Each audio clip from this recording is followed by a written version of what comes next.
Good morning. Happy Saturday, happy weekend to everyone. This morning, I have a short message regarding telling the truth. Telling the truth will set us, or it will set you free. According to the Bible and the Gospel of John chapter 8, verses 31 and 32, it says, "So Jesus said to the Jews who had believed him, 'If you abide in my word, you are truly my disciples. And you will know the truth, and the truth will set you free.'" What does it mean?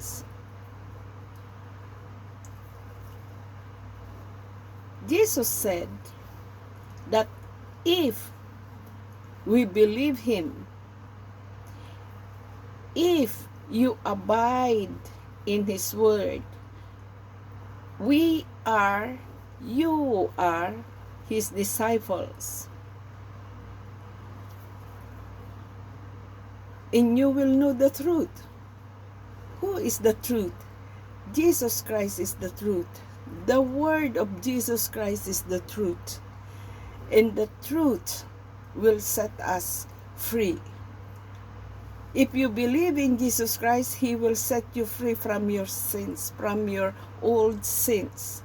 He will set you free from all bondages. He will set you free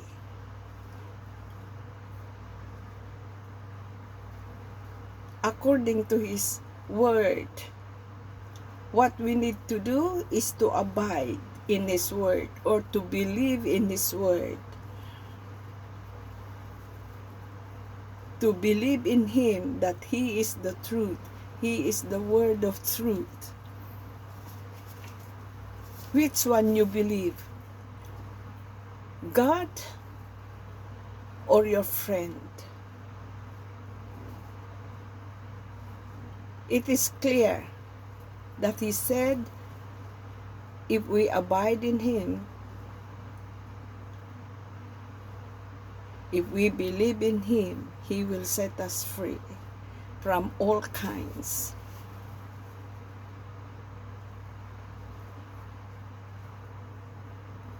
In all things that make us in bondage. There is a saying, it says, "It's better to be divided by the truth than to be united in errors." It is better to speak the truth that hurts and then heals than falsehood that comforts and then kills. Ibig sabihin, mas maganda na mawatak-watak tayo sa katotohanan kaysa magkakaisa tayo sa kasalanan.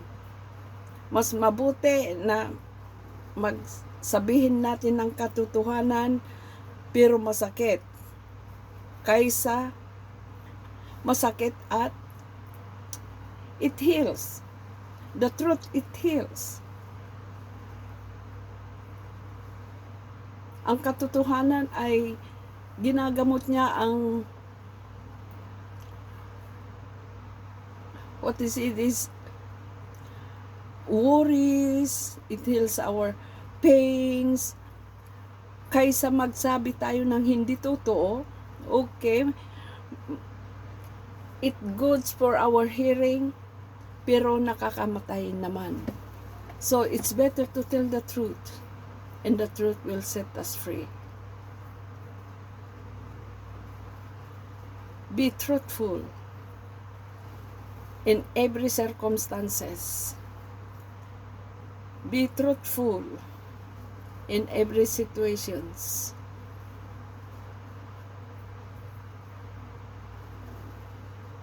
And I give you an example. Sa totoong nangyari dito, sa akin dito, dahil lang sa luya, because of a piece of ginger. It is a holiday. My boss had messaged me, reminding me that I don't need to remove the skin. Don't peel off the ginger that I cannot, yung hindi ko magamit ba. But it happens that when she asked me to steam the chicken, and then it changed the course, it changed the method of, instead of steam, they changed it into frying, so I cannot use now the ginger. And she began, when she find out that I peel off the ginger, she began to get mad. I told the truth that the reason why I did that, and I did explain, if I really don't like you to be angry to me, I can easily throw it away without your knowing. But because I don't like to waste anything, that's why I keep it and I let you see. I don't mind if you get angry, rather than my conscience is killing me. That is the example of telling the truth. By telling the truth, it gives you peace. By telling the truth, you can sleep well. By telling the truth, it sets you free from worries. So be truthful in every situations.